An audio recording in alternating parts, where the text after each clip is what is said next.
Dear students, today in this class we will discuss about exercise 2.1 on introduction to Euclid's geometry, axioms and postulates. Okay, which of the following statements are true and which are false? Give reasons for your answer. Okay, here we have first question. Only one line can pass through a single line. Think. This is true or false? What they told, which of the following statements are true and which are false? Give reason. If true means also we have to give reason. If false means also we have to give reason. First you think only one line can pass through a single line. For example, I will give infinitely many lines can pass through a point in different directions. Is it right? Therefore, this is false. Okay. Solution.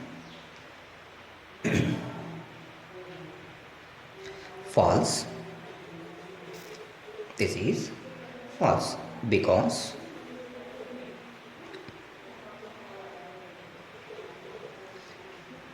infinitely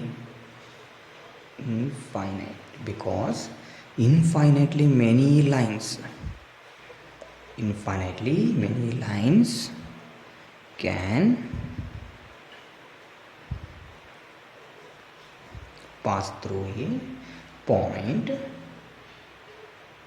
in different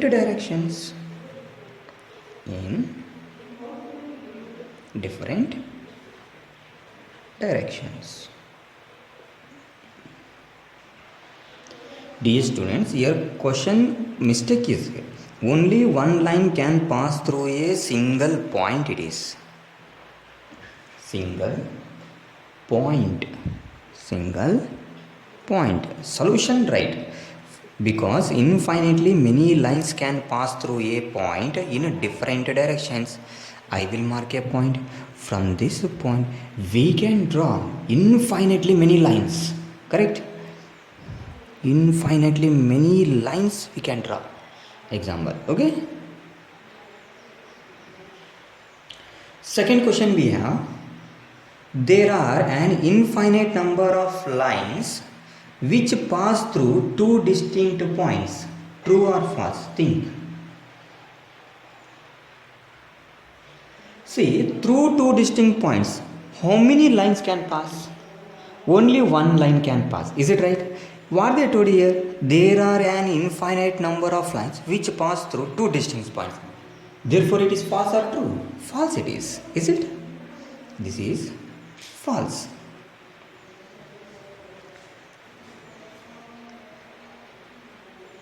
False. Because through distinct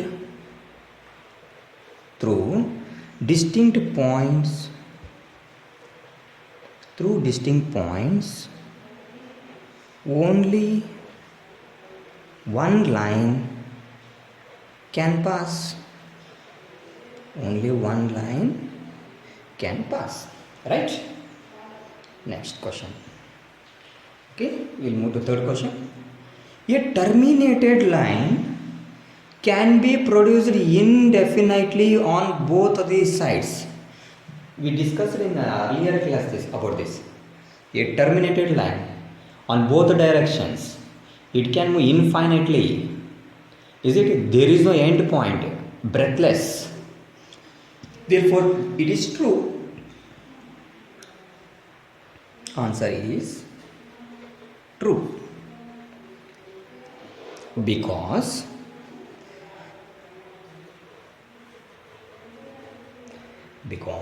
a terminated line two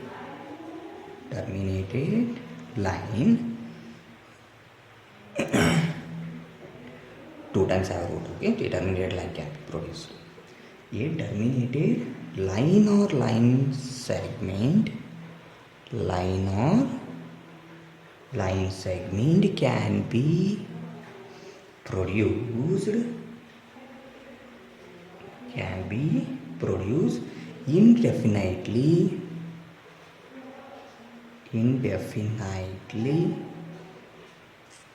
on both sides, on both sides to a given line, to a given line. This is the answer. Got it?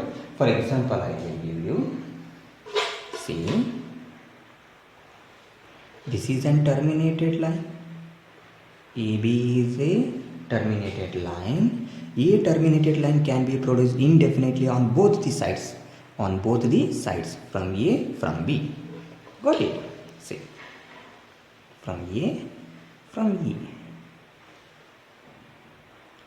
on both the sides,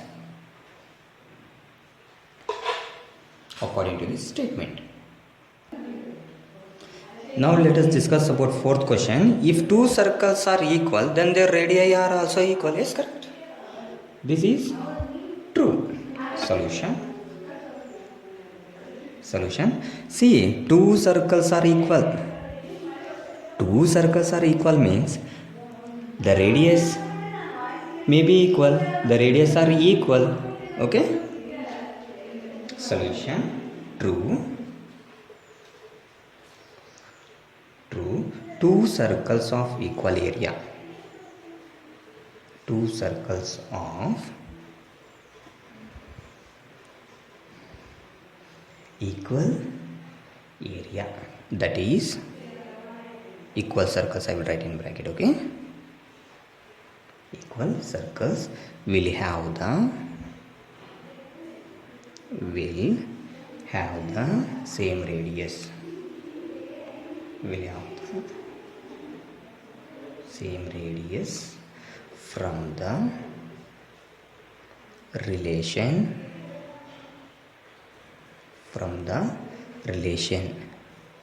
that is area is equal to, we can take pi r square. Is it? Okay.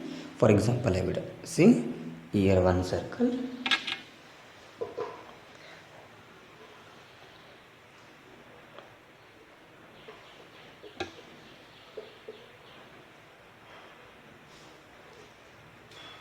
Two circles I will draw. Two circles. Okay. Two circles are equal. Radii are equal. Right? Radii are equal.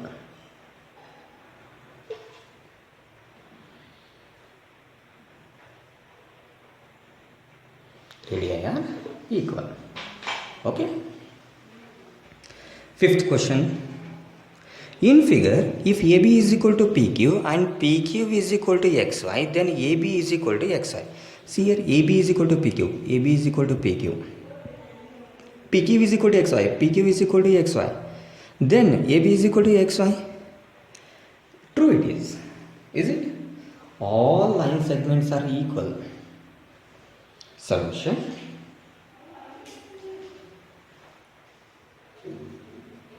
Solution. True. True. From the axiom that if two things are, from the axiom that two things,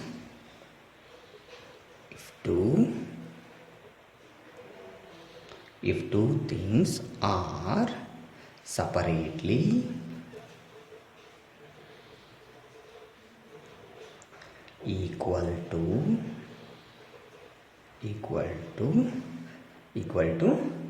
third thing,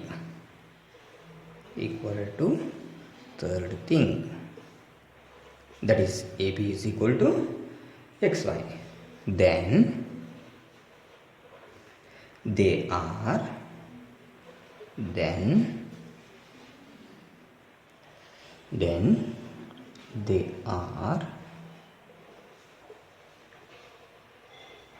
equal to each other.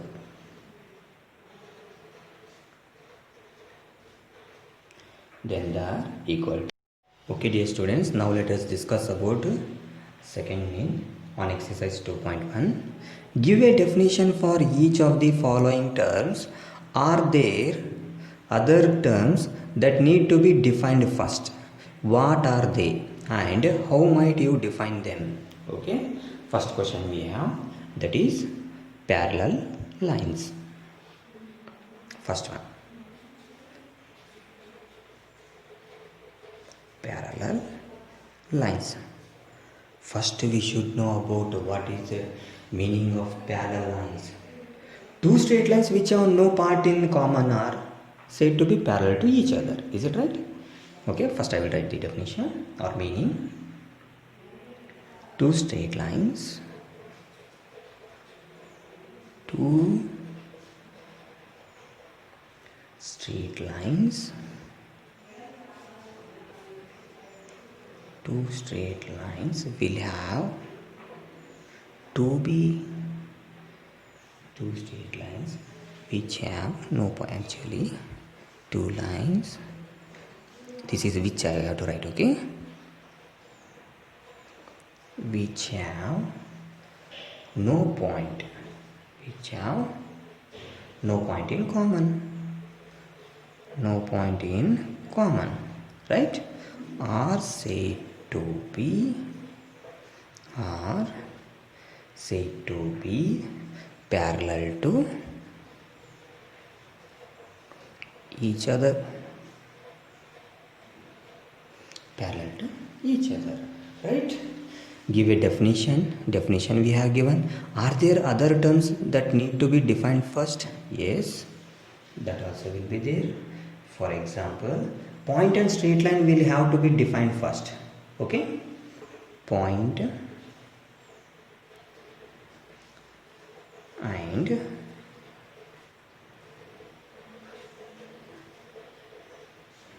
and straight line is to be defined first.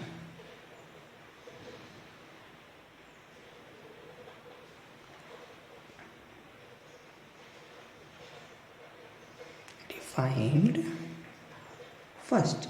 Okay, point and straight line is defined in Euclid's text, correct? Point and straight line is as defined in Euclid's texts are. What are those? What are they and how might you define them? We have to define them, is it right? A point is that which has no part. First point. A point is that which has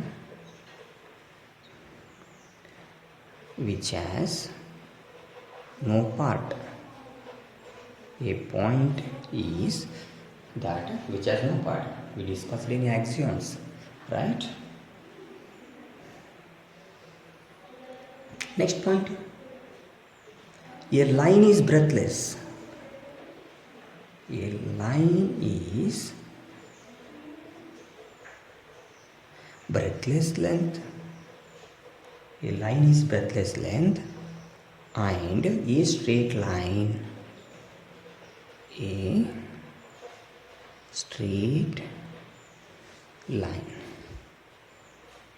Straight line is a line. Is a line which lies. Is a line which lies evenly with the point on itself. Evenly with the point on itself. Okay, this is the right answer.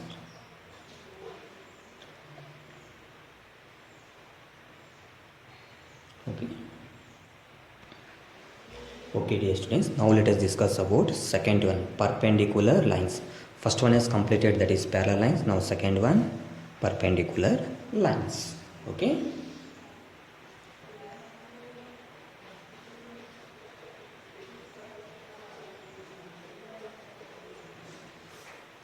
perpendicular lines. This is also we have to define it. Are there terms that need to be defined first? What are they and how might you define them? That's all. Okay, that's it. See, perpendicular, first we need to know about the definition. Is it? Okay, for with example I will explain about this. Okay, perpendicular lines. See, if one among two parallel lines, these are the two parallel lines, correct? These are the two parallel lines. These are the two parallel lines. Look out carefully. These are the two parallel lines. Is turned by 90 degree. Is it right? Is turned by 90 degree. Is turned by 90 degree. The two lines become perpendicular to each other. Correct? Parallel lines has been defined before. What we done? Rotation. Is it? Through 90 degree needs further defining. So rotation may be assumed as an intuition, therefore cannot be used. Okay, here intuition meaning without the need for conscious reasoning. Okay, I will write here. Perpendicular lines, if one among two parallel lines, if one among two parallel lines is turned by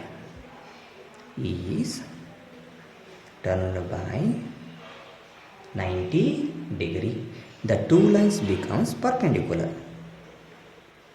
The two lines becomes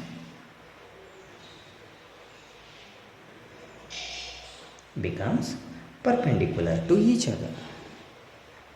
Perpendicular to each other. Parallel lines has been defined before. Parallel lines has been defined before. Correct? Rotation through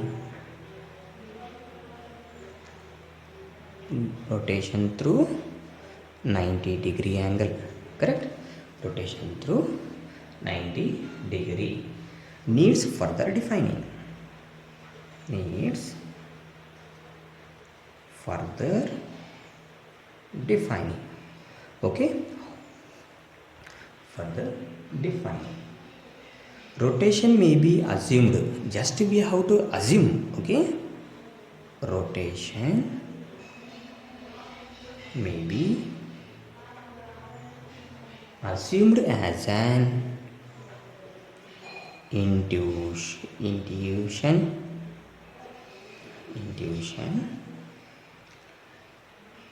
therefore cannot be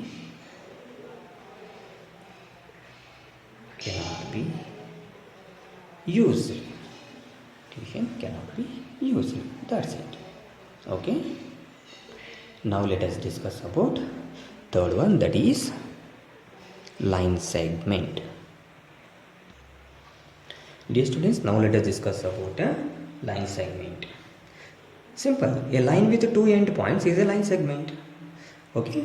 Already line and point we have discussed in earlier class have been defined before. Is it right? So you can understand. Okay. Just I write about here meaning or definition. Line segment. Okay. A line with two endpoints. A line with two endpoints is a line segment. Two endpoints is a line segment. Line and point have been defined before.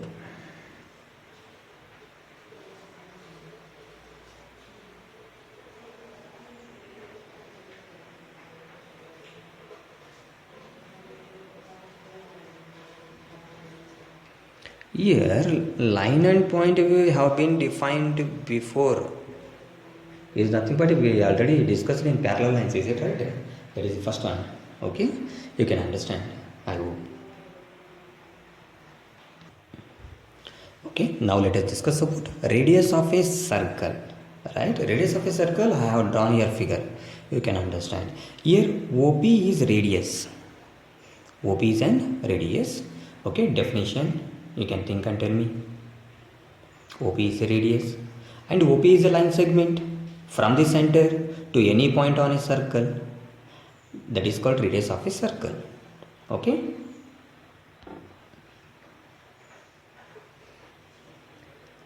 The line segment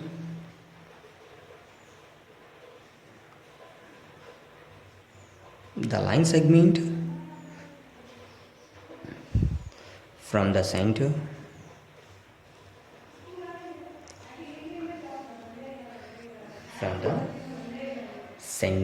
of a circle to any point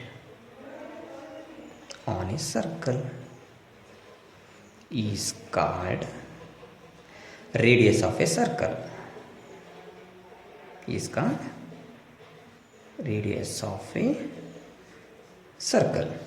Understand? See, center may be defined assuming inside as a point inside this circle which is at the same distance from all points on the circle. Okay, center may be defined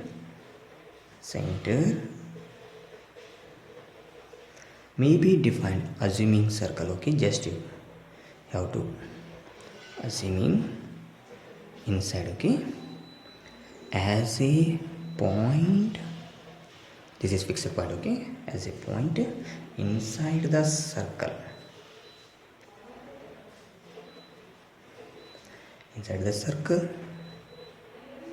which is at the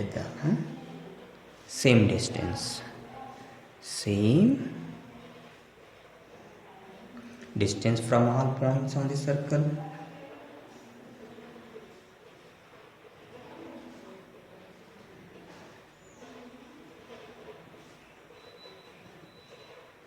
In the circle. This is the answer.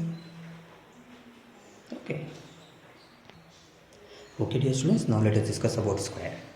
You know all of you, square is a quadrilateral with all sides are equal and all angles are right angles in a square. Okay, therefore a quadrilateral is a figure with 4 sides. Figure, side and angle may be assumed known. That is the answer. Okay, square, a quadrilateral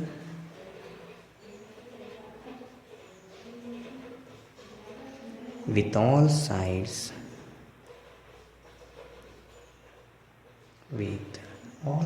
equal and all angles right angles.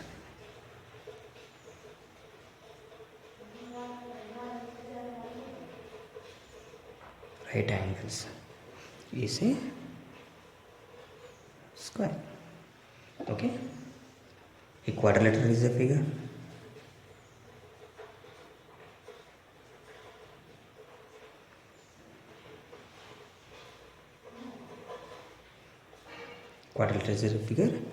with how many sides? With 4 sides. Okay, here figure, side, angle. Figure, side and angle may be assumed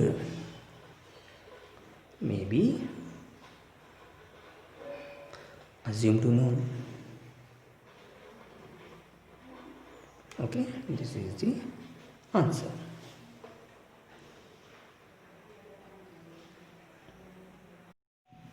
Dear students, now let us discuss about third mean. Consider 2 postulates given below. First one, given any 2 distinct points A and B, there exists a third point C which is in between A and B. Okay. Second one, there exist at least 3 points that are not on the same line. Do these postulates contain any undefined terms? Are these postulates consistent? Do they follow from Euclid's postulate? Explain. Okay, first you have to give solution for this right? See, in postulate 1, in between A and B remains an undefined term which appeals in our geometrical intuition. Is it? Okay. The postulates are consistent, they do not contradict each other. Both these postulates do not follow from Euclid's postulate. Is it? However, they follow from the axiom given below. Okay, let us see. Solution.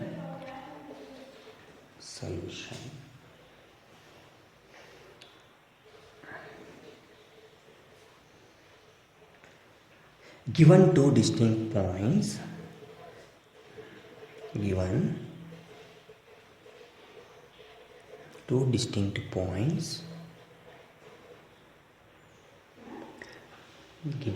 distinct points there is a unique line passes through,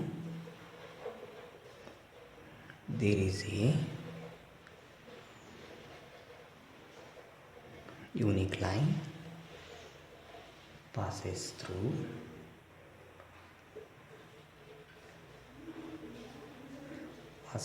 them, unique line passes through them. First one, okay. What is that? Given any two distinct point A and B, there exists a third point C which is in between A and B. Okay, this point, which point? C point. Let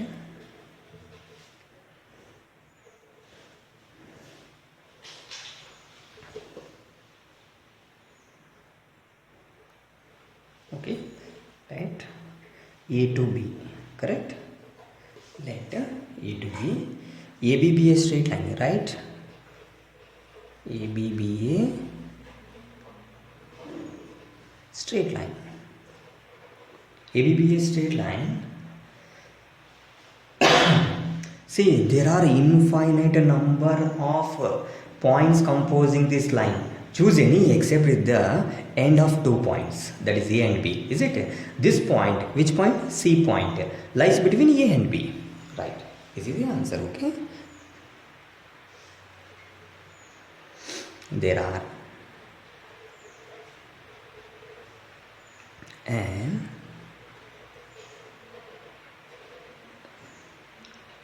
infinite number of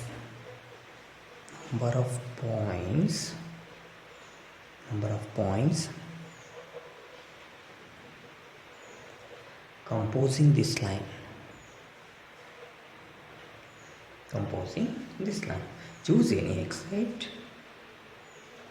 Choose any except the two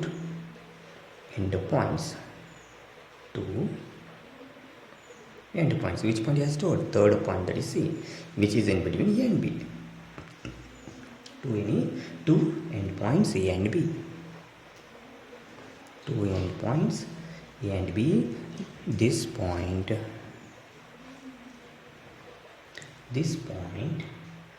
lies between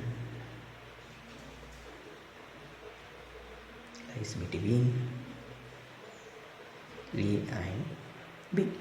Okay, this is the answer.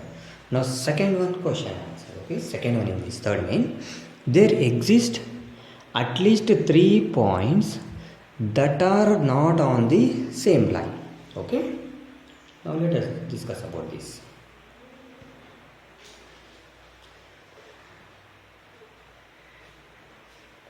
Second one, okay. See, if there are only 2 points, they can always be connected by a straight line from Euclid's postulate. Therefore, there have to be at least 3 points for one of them in order to follow the straight line between the other two. That is the answer. Okay. If there are only 2 points, see, there exist at least 3 points that are not on the same line. If there are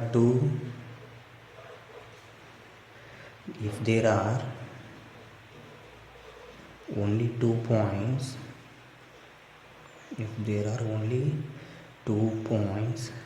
they can always be,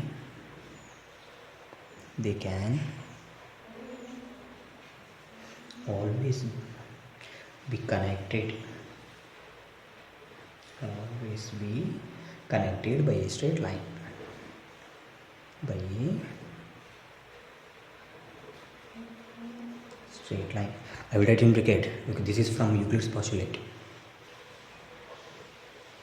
Okay, Euclid's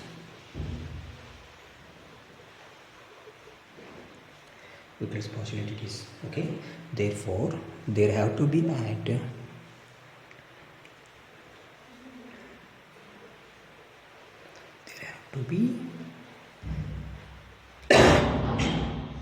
at least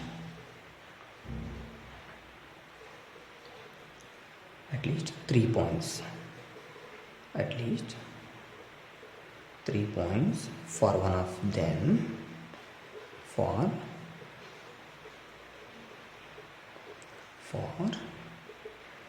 one of them not to fall on the straight line, not to fall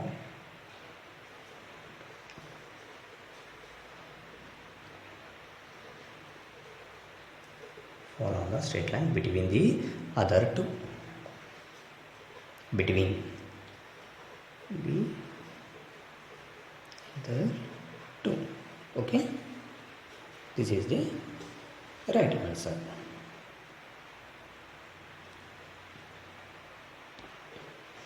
Okay, now let us discuss about fourth question.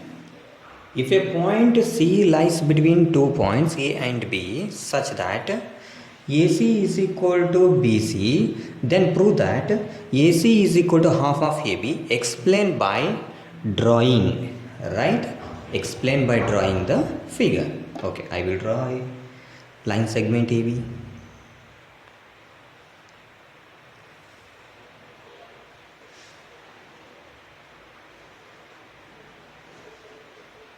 A, B. C lies between 2 points, right?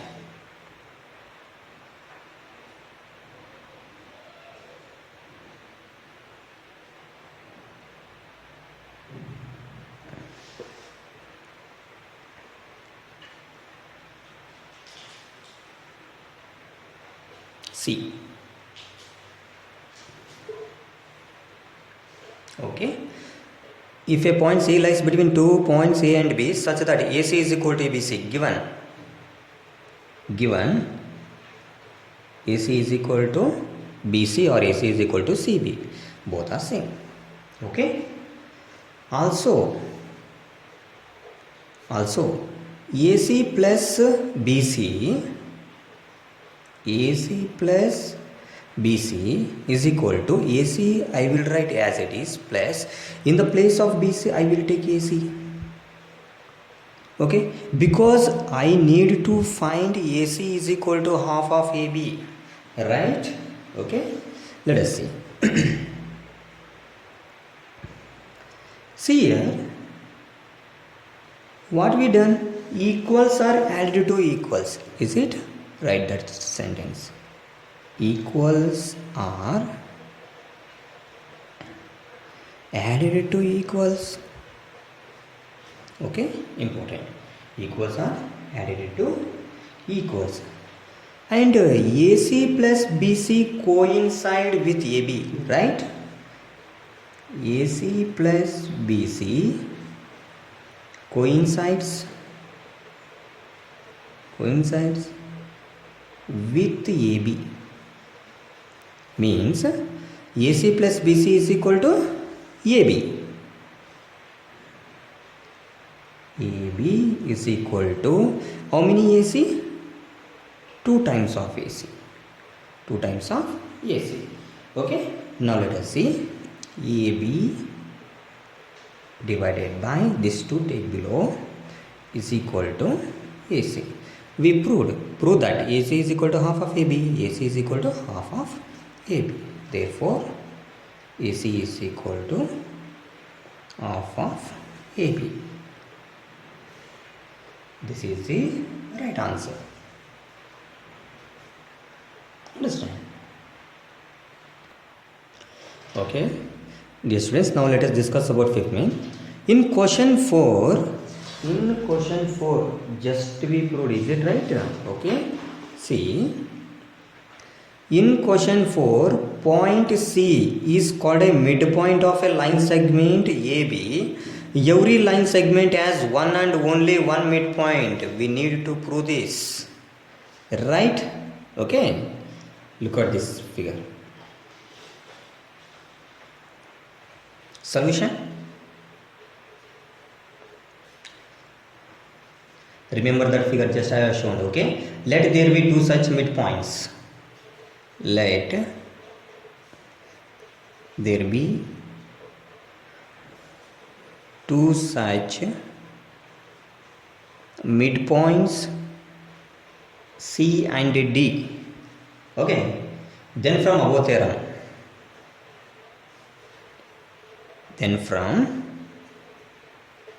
Above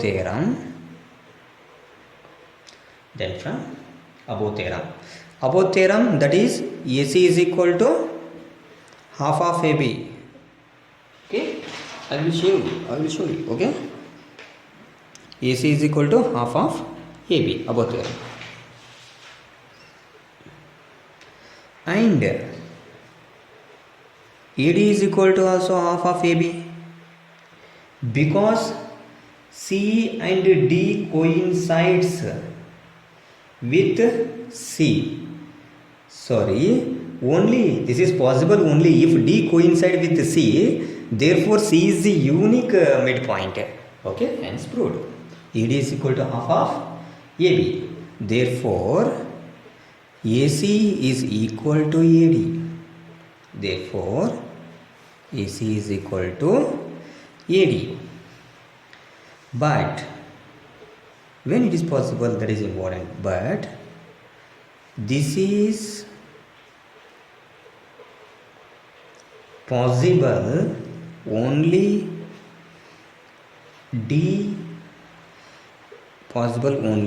if D coincides with C.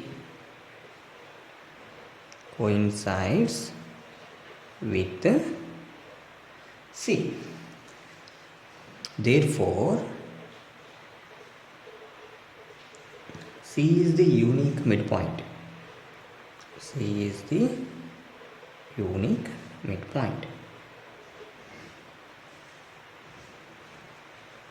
This is the right answer, or hence proved. Okay. Dear students, now let us discuss about in figure, if AC is equal to BD, given condition, then prove that AB is equal to CD. We need to prove this. We need to prove that AB is equal to CD. Okay, this is very easy. Okay, given what given here? AC is equal to BD. Given AC is equal to BD, we need to prove that. To prove AB is equal to CD. Okay. AC first. AC is equal to BD. Okay. AC is equal to, we can take AB plus BC. AB plus BC. Because AB plus BC coincide with AC. Okay. Next, BD is equal to BC plus CD. BC plus CD as AC is equal to BD. Take it. What is the value of AC? AB plus BC. AB plus BC is equal to, in the place of BD you can take a BC plus CD. AC is equal to BD, this it has given. Okay. BC will get cancelled, remaining AB is equal to CD. AB is equal to CD. AB is equal to CD, hence proved. True. Okay. Okay, dear students. Now let us discuss about seventh main. This is last question from exercise 2.1. Okay. Why is axiom 5 in the list of Euclid's axioms considered a universal truth? Note that the question is not about the fifth postulate. This is very important. Okay. Euclid's axioms they have asked. See, what is the fifth postulate? Whole is always greater than its part. Is it right? Okay. Example also we have given in human beings. Hand is a part of our part, whole part, right? And leg is our part of a whole. Is it? Solution. Axiom 5. Axiom 5. Whole is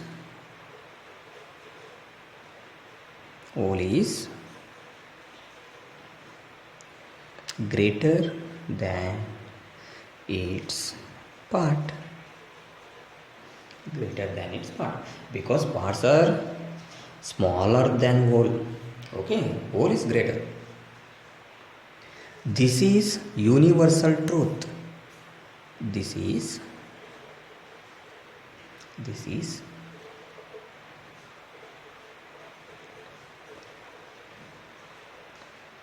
universal truth because part is included. Is it? Part is included in the whole. Part is included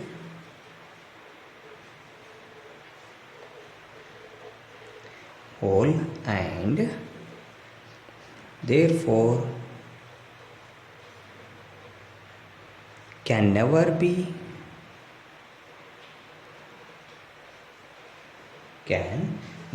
greater than the whole in magnitude. Whole in magnitude. Okay, this is the right answer.